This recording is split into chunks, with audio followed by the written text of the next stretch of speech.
lintasan juga kedeteksi. Begitu dia misalnya mencapai lintasan minimum 8 lintasan, langsung menjadi biru. Jadi biru ini artinya operator itu sudah mencukupi lintasan yang diperlukan. Yang hijau masih perlu 2 lintasan lagi misalnya. Jadi ini langsung bisa ketahuan pada saat pengerjaan. Nah, kalau ada masalah, misalnya ada titik yang cold spot, titik yang dingin seperti ini biasanya di masa depan itu masalahnya materialnya itu suka lepas-lepas.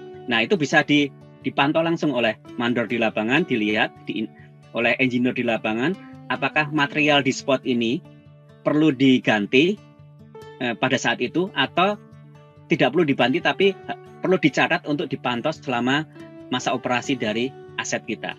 Jadi ini membantu nanti untuk optimasi dari aset manajemen. Nah, saya sebutkan tadi datanya adalah data-data digital, sehingga apa? Recordnya pun komprehensif. Begitu semua sudah selesai, kalau kita mau melihat misalnya jalan saya bagian ini, apa sih materialnya? Bisa diklik dengan database-nya, akan keluar. Materialnya dulu adalah material ini. Kemudian di situ lintasan atau pemadatannya sempurna di sini, yang di sini kurang sempurna misalnya, dan seterusnya. Itu bisa langsung kelihatan. Karena apa? Data-data yang diambil pada saat mixing, transportation, installation di lapangan, itu semua ada lokasi-lokasi lapangannya. Jadi itu memudahkan nanti untuk inspeksi. Kalau ada kerusakan, untuk mencari sebab atau sumber dari kerusakan pun lebih mudah, karena kita tahu data-datanya itu ada gitu. Nah, kemudian ketika aset kita sudah jadi, biasanya apa sih yang kita lakukan? Yang pertama adalah kita melihat surface regularity. Surface regularity itu apakah jalan itu rata ya? Ya, biasanya kita menggunakan rolling straight edge. Nah, ini kan perlu teknisi melakukannya, dan ini juga resiko untuk insiden. Nah, dengan teknologi laser itu bisa dilakukan di kendaraan, sehingga risiko untuk insiden juga lebih berkurang ya. Dan juga datanya, karena datanya digital, itu bisa masuk ke BIM kita atau pavement management system kita, sehingga bisa masuk nanti ke bagian dari asset monitoring. Kemudian surveinya pun bisa lebih cepat. Kemudian kita bisa menghitung indeks internasional, roughness index, dan juga lokasinya pun juga kelihatan semua. Waktunya juga ada, dan ada live feedback di monitor yang ketika teknisi melakukan survei, itu feedbacknya langsung. Nah, beberapa trial sudah dilakukan. Ini yang kita ambil 2 tahun yang lalu ya. Sekarang sudah mulai semakin banyak, dan laser based assessment dengan yang rolling straight edge itu yang konvensional itu ternyata cukup comparable. Artinya apa? Dengan menggunakan teknologi baru itu kita bisa mendapatkan hasil yang lebih kurang sama dengan kalau kita menggunakan teknologi yang konvensional. Namun keuntungannya keselamatan kerja lebih baik, dan juga pekerjaan lebih cepat dan lebih akurat. Yang kemudian adalah texture. Secara tradisional ini yang kita lakukan. Teknisi akan di lapangan, kemudian mencoba untuk menghitung tekstur di lapangan. Berapa besar tekstur di permukaan. Dan ini juga resiko. Karena apa? Karena sambil teknisi melakukannya, kadang juga masih ada kendaraan dan lain sebagainya lalu lalang. Ketika menggunakan laser, maka resiko itu bisa diatasi. Nah, dengan laser 3 dimensi, tekstur itu bisa dihitung, ya. Kemudian dikorelasikan dengan metode-metode konvensional. Dan yang sudah kita analisa datanya, ini sekitar 2 tahun yang lalu, itu ternyata antara 2 cara pekerjaan, dengan cara konvensional ataupun dengan penggunaan laser based system, itu cukup comparable. Dan kita saat ini melakukan riset lanjutan dari riset ini untuk mengambil data lebih lanjut dari lokasi-lokasi yang lain, dan datanya semakin baik, korelasinya semakin baik. diharapkan nanti tahun depan atau tahun berikutnya teknologi baru ini sudah masuk ke standar nasional di Inggris. Nah, ini summary ya dari benefit dari penggunaan teknologi otomasi di konstruksi. Pertama adalah keselamatan lebih baik dengan penggunaan smart sensor, ya. Tidak ada atau lebih sedikit operator yang di lapangan atau teknis di lapangan. Kualitasnya pun lebih baik, banyak data yang bisa kita ambil, informasinya secara real time, dan kalau ada masalah di lapangan bisa kita langsung kita ketahuan pada saat itu juga, sehingga keputusan juga bisa langsung diambil. Dan juga lebih efisien karena apa? Datanya digital. Datanya digital artinya apa? Datanya digital dan langsung disimpan ke server, sehingga tidak ada risiko untuk hilang datanya itu sangat kecil, dan datanya itu mudah untuk di search, mudah untuk dicari. Dan untuk laporan pun datanya itu siap untuk dilaporkan. Jadi laporannya lebih mudah, pelaporannya lebih mudah dan interaktif sebagaimana yang saya sampaikan tadi. Nah, dari apa yang sudah dicapai di pekerjaan konstruksi di salah satu otoritas di Norfolk County Council, itu sudah dievaluasi bahwasanya dengan penggunaan otomasi di bidang konstruksi ini bisa menekan biaya testing. Jadi biaya testing bisa ditekan sampai 30%. Dan yang lebih pentingnya bukan hanya sekedar biaya, tapi jangka panjangnya aset itu diprediksi nanti akan lebih lama. Jadi bisa 4 tahun, 5 tahun lebih lama. Karena apa? Karena kualitas pekerjaannya pun lebih baik. Nah, ini dari data lapangan selama 4 tahun di framework construction di Norfolk County Council area di Inggris. Nah, untuk case kedua, saya pinjam slide-nya dari Tarmac, karena kebetulan Tarmac awal tahun kemarin mereka melakukan rehabilitasi racetrack di Silverstone dan menggunakan teknologi yang sama. Akan saya coba sedikit ya memberikan gambaran bagaimana teknologi tersebut juga sudah dipakai di pekerjaan upgrade racetrack di Silverstone. Jadi pada waktu itu permasalahannya adalah surface regularity, jadi ride quality-nya di sirkuit tersebut itu bermasalah, tidak terlalu rata, jadi perlu diperbaiki. Dan ada permasalahan dengan air di permukaan juga, jadi perlu memperbaiki geometriknya juga. Nah, yang mereka lakukan adalah mereka menggunakan teknologi digital dalam salah satu approach-nya untuk pengerjaan di lapangannya. Jadi untuk reprofiling mereka menggunakan 3D system untuk surveinya dengan laser. Kemudian untuk pengerjaan lapangannya dengan menggunakan sistem otomasi sebagaimana yang sudah saya sampaikan di slide sebelumnya. Nah, jadi mereka mulai menggunakan teknologi digital tersebut dengan mengambil banyak data sejak mulai dari awal pengambilan material di lapangan sampai pengelolaan logistiknya, bagaimana material itu berjalan dari pabrik sampai ke lapangan, semua tracking ya, semua di trace, semua bisa kelihatan perjalanan materialnya itu.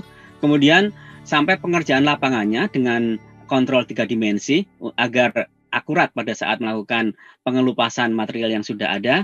Dan pada saat penghamparan juga dengan menggunakan teknologi digital agar semua bisa berjalan secara harmonis. Nah, pemanfaatnya di lapangan, data-data pun juga diambil secara kontinu. Ini salah satu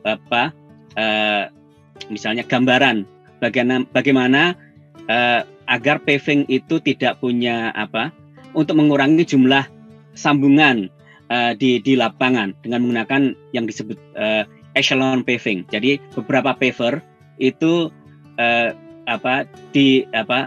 melakukan penghamparan side by side, satu sama lain dengan overlap. Jadi tidak ada lagi sambungan yang kelihatan karena semua dilakukan pada saat aspal masih panas. Demikian juga pada saat penghamparannya.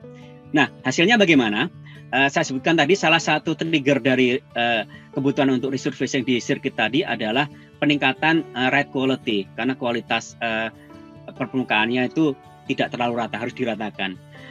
Target untuk racetrack itu biasanya mirip-mirip dengan target untuk landas pacu, yaitu kalau kita pakai acuan IRI, International Roughness Index, biasanya targetnya sekitar 2 meter per kilometer.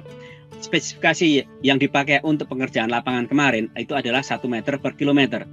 Dengan menggunakan teknologi digital, mereka berhasil mencapai 0,3 meter per kilometer. Nah, ini memudahkan untuk pencapaian daripada pengerjaan lapangan itu. Nah, ini case study yang kedua. Artinya apa? Ini juga memberikan bukti lagi bahwa dengan menggunakan teknologi digital itu membantu untuk agar pekerjaan itu satu, keselamatan pekerjanya itu juga terjaga, yang kedua kualitasnya juga semakin baik, dan ketiga efisiensi dari pekerjaan, mengurangi kesalahan-kesalahan di lapangan. Nah, mungkin itu dari desain dan construction. Sekarang bagaimana operation and maintenance dengan menggunakan teknologi digital. Setelah jalan itu terjadi, maka apa yang perlu dilakukan adalah perawatan.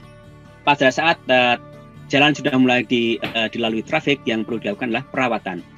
Nah, dengan teknologi digital yang terbaru, kita bisa menggunakan banyak sensor, baik sensor yang ditanam di jalan, ataupun sensor yang dipasang di samping atau di gantri jalan.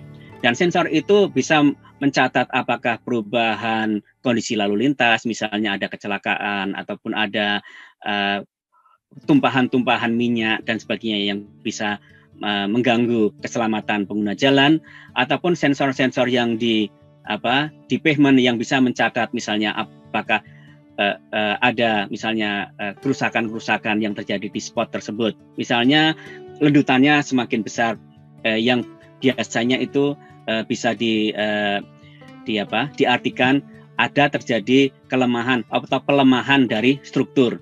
Nah, itu bisa memberikan signal-signal agar tim-tim perawat jalan bisa melakukan penyelidikan lebih lanjut. Nah, di sini keuntungannya penggunaan sensor, dan sensor itu dengan teknologi yang terbaru bisa mengirim datanya secara real time dengan wireless connection. Itu data itu bisa langsung dikirim ke central database yang pada akhirnya nanti bisa untuk dipakai oleh asset manager untuk melakukan predictive maintenance.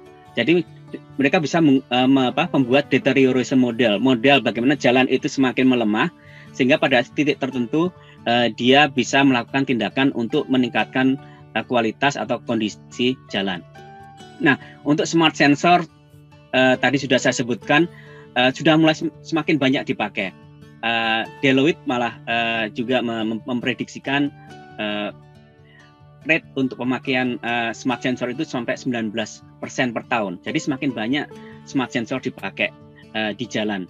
Kalau di jembatan sudah lama dipakai smart sensor ya, sensor-sensor untuk mendeteksi lendutan dan sebagainya. Ataupun di gedung juga sudah banyak. Kalau di jalan belum terlalu banyak, tapi sekarang sudah mulai banyak. Itu smart sensor.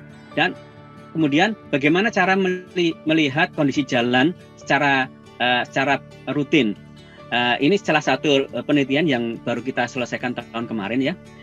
Kemudian saya juga project manager untuk penelitian ini. Kita kerjasama dengan IBI. Itu untuk membuat sistem yang simple, yang bisa ditempelkan ke mobil patroli jalan. Jadi ini bukan survei profesional ya. Artinya bukan survei yang dilakukan oleh test house atau professional surveyor, tapi survei yang dilakukan oleh traffic officer ataupun pemantau keselamatan jalan, atau misalnya patroli jalan tol misalnya. Nah, itu sensor itu bisa memantau kondisi jalan secara berkala. Jadi kalau selama ini apa yang terjadi di Inggris itu ketika patroli jalan itu melakukan patrolinya secara harian, dia secara secara berkala, apakah itu random ataupun tergantung dari mood dia ya. Begitu dia melihat ada kerusakan, dia akan mencatat secara manual. Nah, ketika kita menggunakan sensor yang otomatis bisa melihat kondisi jalan, maka dia tidak perlu lagi disibukkan dengan tugas yang tambahan seperti itu tadi, melihat kondisi jalan dengan mata dan secara manual. Artinya sensor itu melakukan pekerjaan dia, dan ini meningkatkan kualitas dari pengambilan data itu sendiri, dan data itu langsung ditransfer ke server sehingga bisa diproses secara lebih lanjut. Nah, rekomendasi dari laporan ini adalah untuk menginkorporasikan dengan machine learning, dengan artificial intelligence, sehingga data yang diambil bisa langsung secara otomatis diproses dan langsung sistem memberikan rekomendasi apakah kondisi jalan perlu perhatian, perlu perawatan, atau semua baik-baik aja. Nah, ini pada akhirnya nanti bisa meningkatkan kualitas aset jalan kita. Juga dari sisi safety, kita juga mengurangi risiko insiden daripada pengemudi dari patroli jalan tersebut, karena dia cukup konsentrasi dengan mengemudikan jalan aja, tidak perlu melihat kondisi jalan lagi. Dan juga efisiensi, karena datanya nanti masif. Ini sangat membantu untuk aset manajemen dari jalan itu sendiri, karena kita akan punya banyak data. Mohon izin Pak Iswandaro, 5 menit lagi Pak. Ya, ini tinggal 2 slide lagi Pak. Baik Pak. Jadi untuk kesimpulannya ya, digital transformation, kesimpulannya adalah ini memungkinkan kita untuk bisa memonitor kondisi jalan secara real time. Kemudian dengan menggunakan teknologi yang otomasi, itu bisa men-trigger threshold value. Artinya apa? Kalau jalan itu mencapai level tertentu, itu bisa memberitahu pada asset manager bahwa jalan ini perlu perhatian.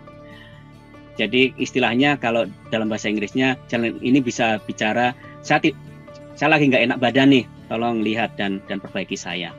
Nah, jangka panjangnya ini yang ingin dicapai adalah sistem infrastruktur yang smart. Artinya apa? Dengan smart sensor, interconnectivity antara vehicles dan connectivity dengan jalan, itu bisa memberikan feedback ke asset manager secara otomatis sehingga jalan itu bisa selalu terpantau kondisinya. Jadi di 20-30 tahun ke depan diharapkan bisa mencapai target untuk mempunyai jalan yang fully automated. Nah, ini slide yang saya sebutkan tadi ya. Diharapkan dengan pengembangan teknologi seperti tadi, dengan implementasinya, dengan penggunaannya yang lebih lanjut dan perbaikan-perbaikan yang diperlukan, pada akhir tahun 2050 diharapkan infrastruktur itu semakin pintar, jalannya itu bebas hambatan dan tidak lagi ada gangguan di network. Nah, mudah-mudahan itu bermanfaat. Ini yang bisa saya sharing pada hari ini. Nanti pada sesi tanya jawab, saya akan senang sekali nanti untuk berdiskusi dengan Bapak-bapak dan Ibu-ibu sekalian. Terima kasih Pak Nurholis. Waktu dan tempat saya kembalikan kepada Anda. Baik, terima kasih Pak Iswandaro, menarik sekali pemaparannya.